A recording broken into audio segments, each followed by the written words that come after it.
Get the dogs out. Gonna get the dogs out. Whew, what a day. What a day. Let's get into it. Whew, we got a lot to talk about.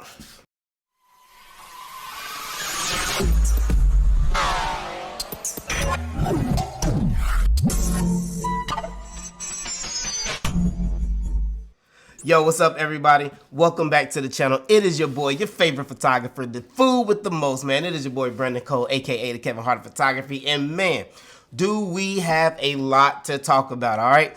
In this video, I'm going to give you my personal opinion and what I think you should look at, what I think you shouldn't look at, what is important about what's going on, and who is it important to. Now, as you guys know, and has already made worldwide news, today is all about the Sony announcement. Yep, as you guys probably know, unless you live under a rock somewhere, Sony announced the new A9iii, and they also announced the new Sony 300mm 2.8 G Master. Now, I'm going to give you my opinion on these things, man, and you know, just an overview of what's going on. The A9iii, as you guys know, the A9 series is Sony's speed collection of cameras. You know, that is the camera dedicated for those sports photographers out there to get the shot really fast, to especially our Olympics people who go on these big events and people who shoot on those national levels, to be able to go out there and shoot those shots and transfer those shots back to any type of outlet or whatever they're going on as fast as possible. And the A9iii, man, just did something that is absolutely incredible. But what I'm going to do is I'm going to give a little twist on this, because I know a lot of people out there is going to be talking, they're going to be loving it, but I don't want you guys to jump so fast to grab the A9iii and a lot of other things when you actually don't really need it, all right? That's what we're going to unlock. That's what we're going to unbox. Let's get to it. Let's go. All right, guys, so basically what we're going to do is we're going to play the clip from the creative studio from our people up in New York who actually did the event, and I'm going to give you some commentary as we talk about some things with the A9iii, what it has, and how it relates to you. Now, of course, this is coming from a photographer's standpoint of view, somebody who actually goes out on location and shoots with Sony cameras, and I've been doing it for a long time. So hopefully you guys out there will value my opinion. I'm going to give you a different perspective and a way to look at this. Then we're going to talk about the Sony 300mm G Master 2.8. Now, I will tell you, it has been over 7 or 8 years since I've been waiting for a 300, man. I love the 300. I've used it several times with Canon. I've also used the 400, as you've seen in many of my videos. I'm a huge fan of the 400, man. That lens is just something that I feel everybody probably needs, man. Like, it's better to have it and not need it than to need it and not have it. And that's the way I look at it. One of these is going to be an investment, all right? And I'm going to tell you which one of these I'm probably going to go ahead and pre-order, and which one I feel like is important, might be important for you also, all right? So let's go ahead and get into the video, and let's actually unbox a few things and talk about a few things that went on at the Sony event, all right? Let's go. All right, here we go. All right, guys, so what we're going to do, I'm not going to go through everything about the A9 and everything right quick. What we're going to do is I want to go through some commentary and go through the Sony creative event. And I want to go ahead and skip ahead to Michael Blueblow, who's going to introduce and go more in depth with a few things with the Sony A9iii. I got to meet him at the last Sony event, actually at the launch of the A7R5, and it was an amazing event. He's an amazing guy, knows his stuff, you know what I'm saying? So let's go ahead and check out a few things, what he says. We're going to highlight a few things, and I'm going to come back and talk to you about some commentary, how that relates to us as photographers, and what does that mean for the A9. Maybe you already have the A7R5, maybe you have the A1 like I do. I have both of those cameras. Should I go ahead and also get the A9iii? Let's go ahead and talk about it, all right? So let's jump into the Sony event. What we're going to do, the first thing we're going to do is we're going to jump over here and we're going to listen to the global shutter. We're going to see what Mike talks about when it comes to the global shutter and what does that mean for you. All right, let's go ahead and play it. 24.6 megapixels, which really is the sweet spot, because you saw it shoots really fast, and we want something that's not enormous files. 24.6 is that sweet spot, especially for global shutter. It gives us global shutter without compromise. People said, you're going to compromise ISO, you're going to compromise dynamic range. Well, we overcame that. We're Sony. We're the largest sensor manufacturer in the world. Of course we're going to do it. We're the only ones that can do it. And you guys know global shutter, we just talked about it, but it exposes and reads every single pixel at the same exact time. Every single one. For 40 years, we've been doing conventional rolling shutter, and we've been making it faster and faster and faster. And you saw the Alpha 9 make it as fast as it can possibly get. But no matter how fast a car is, it's still slower than teleportation, right? So it's just different types of speeds. You're not going to have something that is instantaneous. And when you have something that's instantaneous, you literally have zero distortion. We've had anti-distortion, we've had low distortion, but no matter what, when you're swinging that golf club, you see on all of our cameras that don't have a global shutter, you're going to see distortion. When you're recording outside of a moving vehicle and you're trying to record something moving, you're going to get distortion. But gone are the days where you even need to think about a mechanical shutter, because with a global shutter, you have completely no distortion with video and stills. All right, so as you heard it now, that's the biggest thing with global shutter, and I think this is going to impact. I think, video more than it is for photos. All right, it's still going to impact photos, but to have a global shutter, you know, a lot of videographers, the first thing that they talk about is the rolling shutter, being able to pan and getting that warbly look, and the things of a lot of things like that. But to have zero distortion without have and no rolling shutter is huge, especially for filmmakers. That is big, and I know everybody wants to jump on this for the global shutter. I got to get an A9iii props. The global shutter is something that is amazing. Now, what I do think is that since they have created this in the A9iii, I do see this, or I do foresee this coming out for a lot of other Sony cameras that are coming down the market.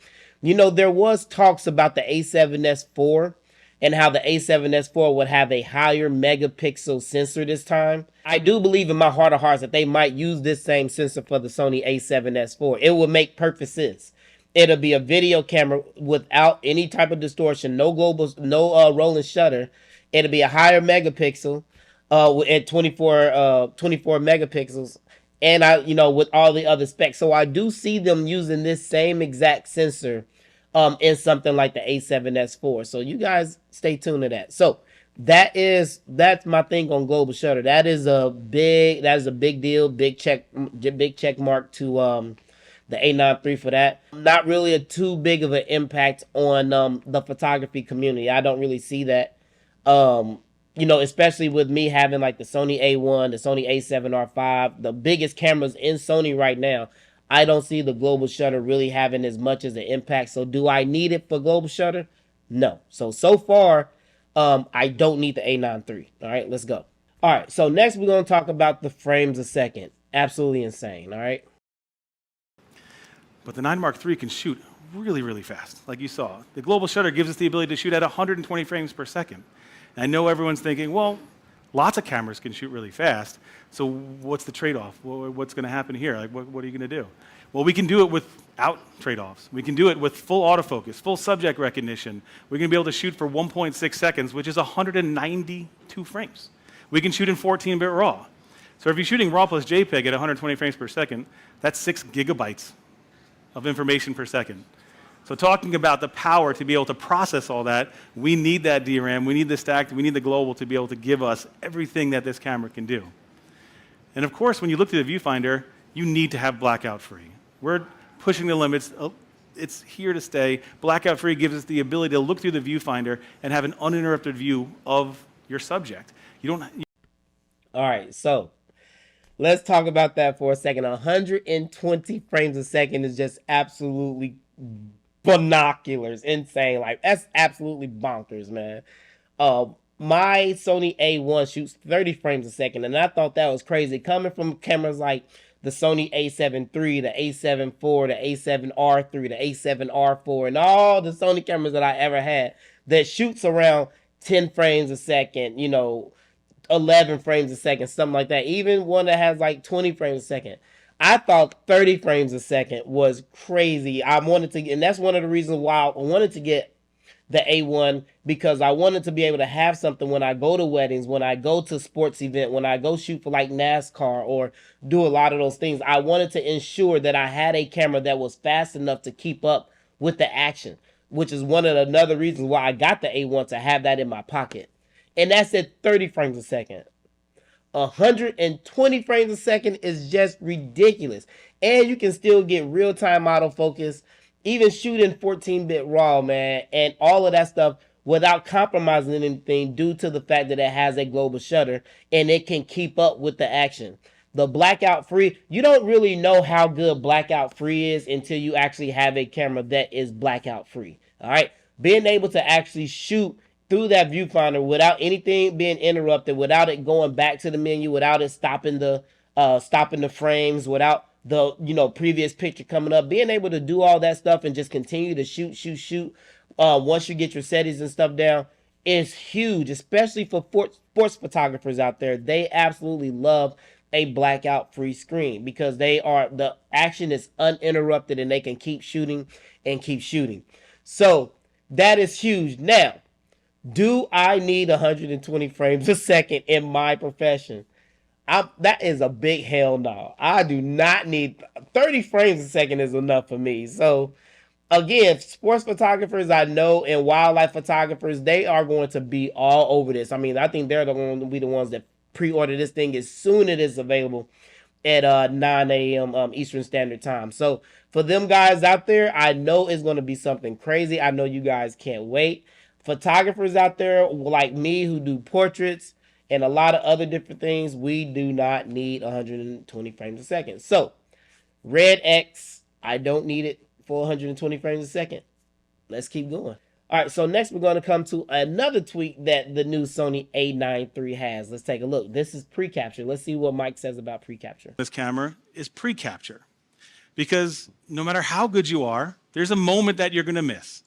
I'm getting older, so sometimes maybe my reaction's not as fast as I want it to be, but I'm going to blame it on the unpredictable nature of my subjects. But anyway, so we might miss the timing. So as I'm sitting here half pressing the shutter, the camera's continuously recording images for me, up to a full second, up to 120 frames per second. So once I press that shutter, it's going to record everything after I press the shutter, and it's going to record everything that I set up before I press the shutter to be able to give us the ability to never miss the moment.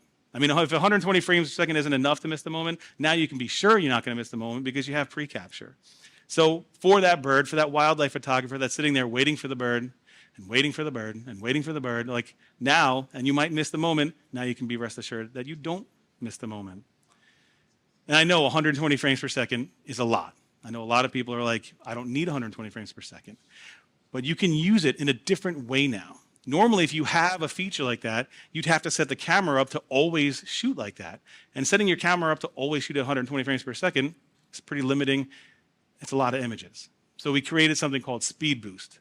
We added this little cool custom button on the front of the camera. That's the Speed Boost button. So I can be shooting at the speed of a 9 Mark II, which is 20 frames per second. I can be shooting at the speed of, and then I can just press that custom button to be able to go to 120 frames per second. So, all right, so let's talk about this. So pre-capture I think is a cool feature. All right, I don't know if I would have pre-capture on because it's going to fill up your buffer even more. I mean, you're going to have like a terabyte 512 storage, some type of memory card in your camera because that is going to be a lot of images. And I think he's going to explain to you how that works and, being able to look back at the shot that you want because it actually turns it like into a movie versus rather looking at a lot of pictures. We'll get to that in a second. And you don't know when the action is going to happen. You know it's about to happen, but you just don't know if it's about to happen right now. That gives you the ability to still continue to capture images without actually pressing the shutter. So pressing the shutter is going to pre-shoot basically internally before you actually press the shutter. So you're capturing before it and then you're capturing do it. And then it also captures after it. That is a lot of storage and a lot of stuff like that that's going on for that one particular shot. Now, I'm sure it's not as complex as, people are going to say or make it. I think the feature is great. I think this is something that strictly wildlife photographers are going to really, really, really, really benefit from because with this, it's basically like, if you still miss the moment, then you probably just need to rethink your profession. Like, for real, for real. But I really think that is really, really dope for sports photographers, like I mean sports and wildlife photographers, that is ridiculous. That pre-capture feature is pretty amazing. Now, the speed boost button. Now, I think this is pretty dope. So they got a custom C5 button on the front of the camera that is basically a speed boost. So you're basically shooting at the frame rate, I think you said, of an A9 Mark II, which is 20 frames a second. So you're basically shooting and shooting and shooting, but then something might happen that might get close. Something might get closer to you. Something's about to happen where you need 120 frames a second, and then all you have to do is press that C5 custom button on the front of your camera that will instantaneously throw you into 120 frames a second if you need it at that point in time. That's fire. That's fire, man. Like, you don't have to shoot at 20. Something's about to happen. Somebody's about to throw something. Something's about to happen, and you need to go faster so you don't miss the moment. So you don't miss the moment. Bam. Got him. 120 frames a second. Fire. I think it's fire. Do I need it as a photographer? As for what I do? We got another big red X. I don't need 120 frames a second, and I don't need pre-capture in what I do. So, sorry, not for me, but sports photographers, man, I think y'all got a lot of green checks, all right? Let's move right along, see what we're talking about next. All right, so next we're going to talk about this 1/80,000th of a second. Let's see what Mike has to say about this, because I think something was said wrong about this, but let's see what Mike had to say about 1/80,000th of a second first.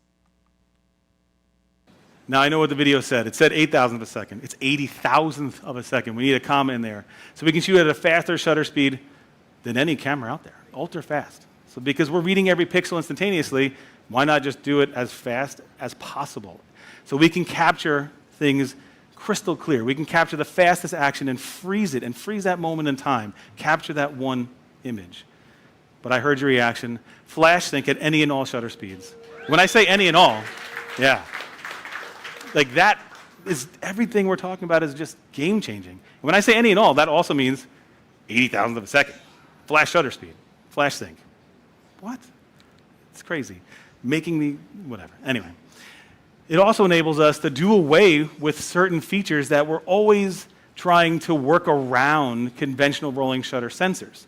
HSS was invented to work around conventional rolling shutter sensors because light is light. It flashes really fast. It's extremely fast. So we had to create HSS to be able to keep up and slow down that rolling shutter. But now with global shutter, we're able to free ourselves from HSS and be able to do full TTL, and we can do full flash output at any shutter speed. So this way it's going to be synced up in any way that you want. So this way you don't have to have those limitations of HSS.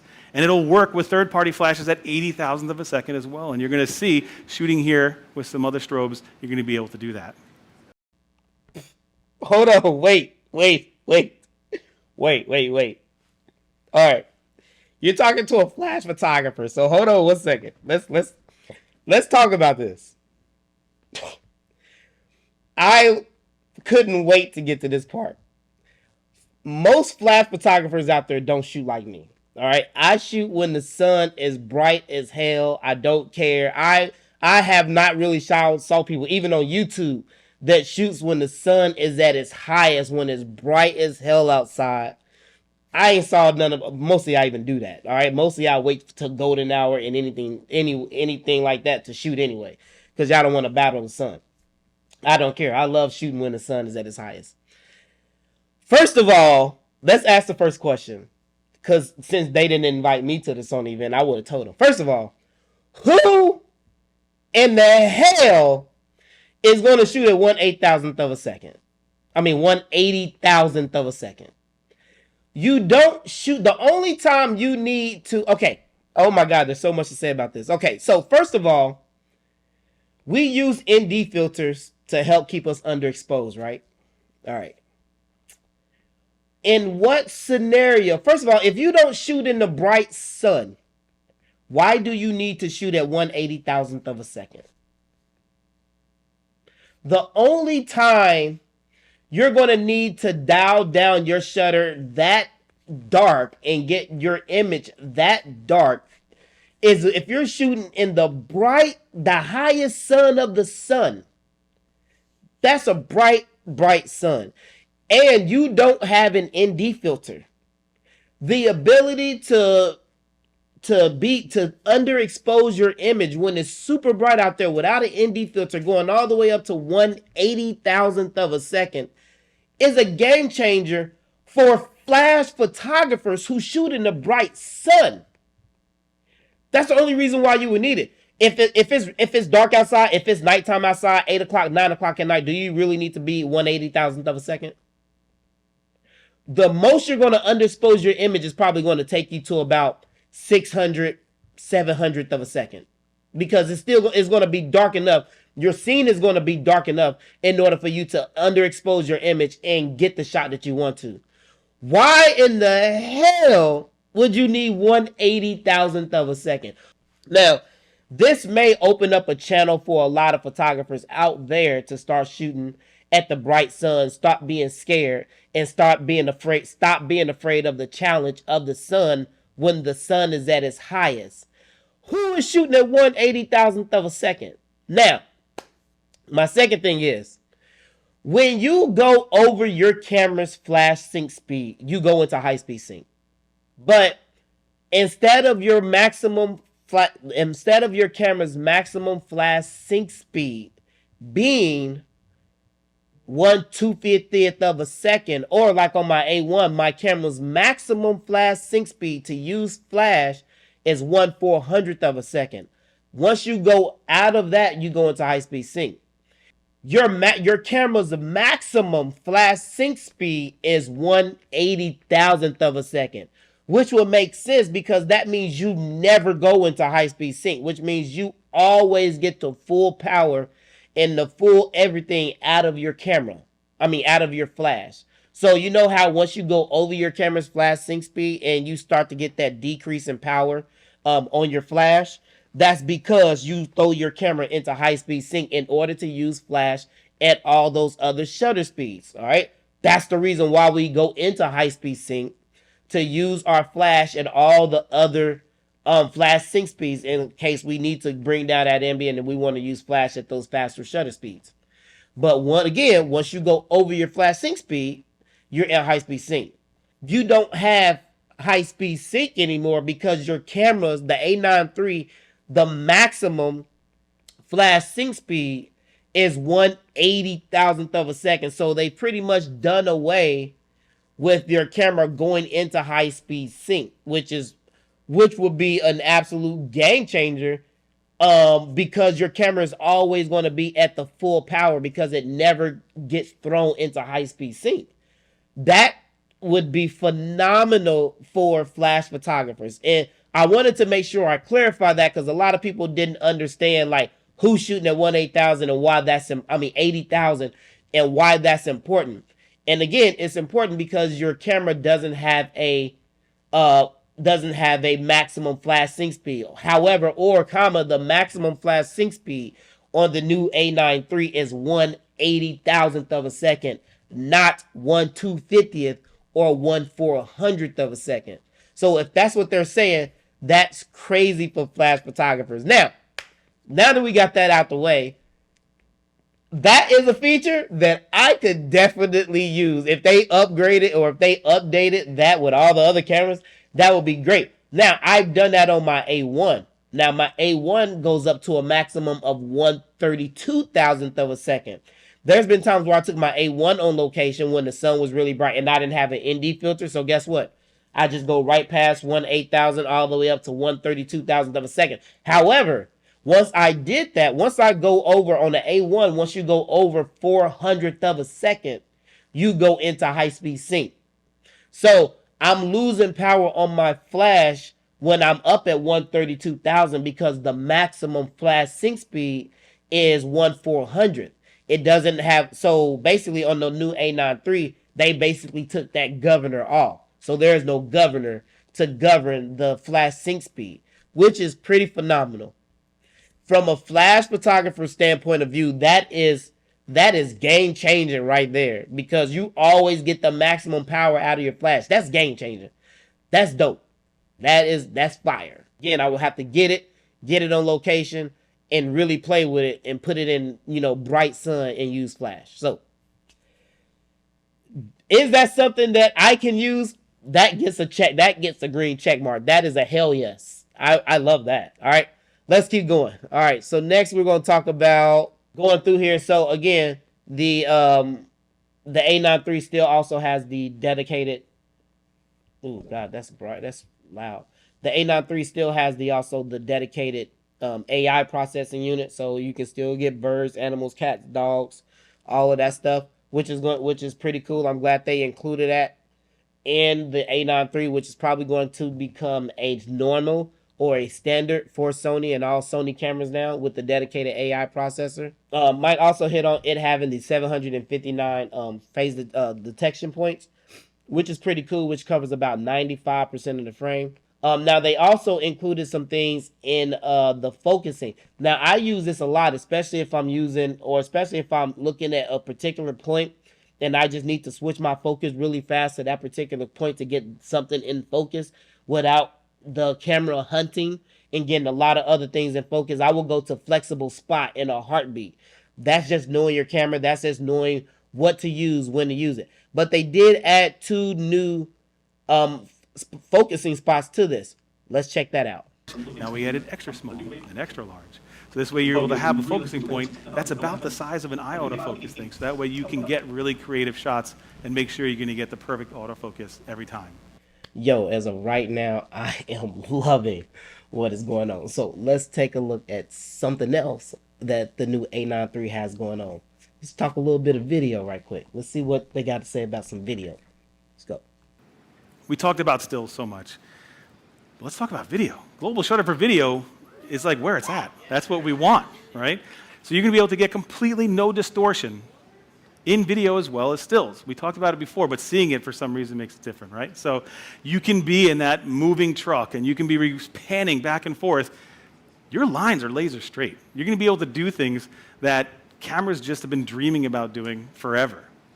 And it's able to do it in 4K, 60p with 6K oversampling. And it's our first alpha camera to do 4K 120p without cropping. Yeah. And it's got all the other suite of amazing video features that we've been introducing, like 10-bit 422 all-eye, like S-Cinetone 16-bit raw output, and it also has dynamic active mode stabilization, which doesn't get enough love. Again, it's something that we can utilize and use and give us gimbal-like stabilization without. So, 6K oversample, 4K 60, 6K, which is 6K oversampling. That's like the FX30, right? FX30, if I'm not mistaken, also does 6K oversampling. I would be interested in seeing what 6K oversample 4K 60 footage looks like coming out of the A9iii. He said 4K 120 without crop. So the A7S III doesn't do 4K 120 with. Is that a crop? I don't think so. I don't think 4K 120. It might be. I don't know. I gotta check. But if I'm not mistaken, the A7S III doesn't crop either. Anyway, 10-bit 422 all-eye, all intra. I haven't used it. It's a really, really big format. It takes a lot of data. I kind of just stay away from it. I don't need to do all intra for some minor adjustments. 16-bit raw. I haven't outputted to an Atomos or anything that's capable of doing 16-bit output raw. But for you video creators out there and you production gurus, 16-bit raw output. S-Cinetone S-Log3. Most of us Sony gurus are very familiar with S-Log3 and S-Cinetone. Dynamic active mode stabilization to give you that gimbal-like quality. It does also have the same stabilization like the A7R5, the 8 stops of 5-axis stabilization, which is amazing going handheld. So I will have to give this a check mark. That 6K oversample, 4K 60, 4K 120 without crop. I will have to. Is that enough to make me want to get this camera? No, because I have the A7S III. I have the A1 that does 8K and everything. I have the A7R5 that does 4K 60. Of course, with a crop. But I'm not for sure that that's enough to make me want to get that. I wouldn't get that for that. But I will tell you, the A9 III with the global shutter doing this type of video output is going to make your image. I think the video quality coming out of this is going to be better than a lot of video cameras out there because you have the global shutter, because you don't have a because you don't have a rolling shutter, and because the output is going to be better on the A9 III. So I definitely think that's why I would be interested in looking at the video quality on the A9 III.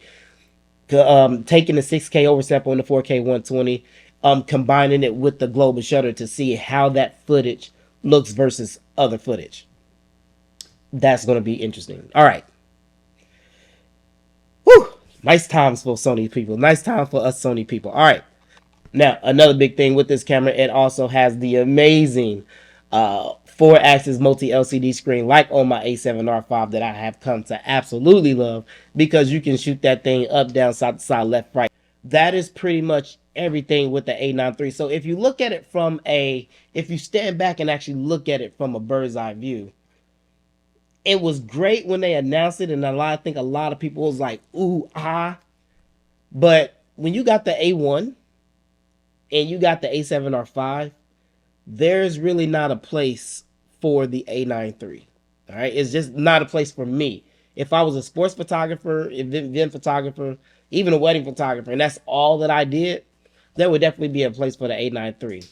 But when you stand back and look at it, there's not enough into it to make me make me be like, oh, I want that camera right now. That's exactly what I need. So I don't want you guys to be so quick to jump at this new thing because it's the new thing with the bells and whistles. And a lot of people is talking about, oh, global shutter, oh, and I mean, it's great, but it's not the catch-all. It's not enough to be like, I want that camera for $6,000. I mean, if I'm going to do that, honestly, at this point, I'm going to get another A1.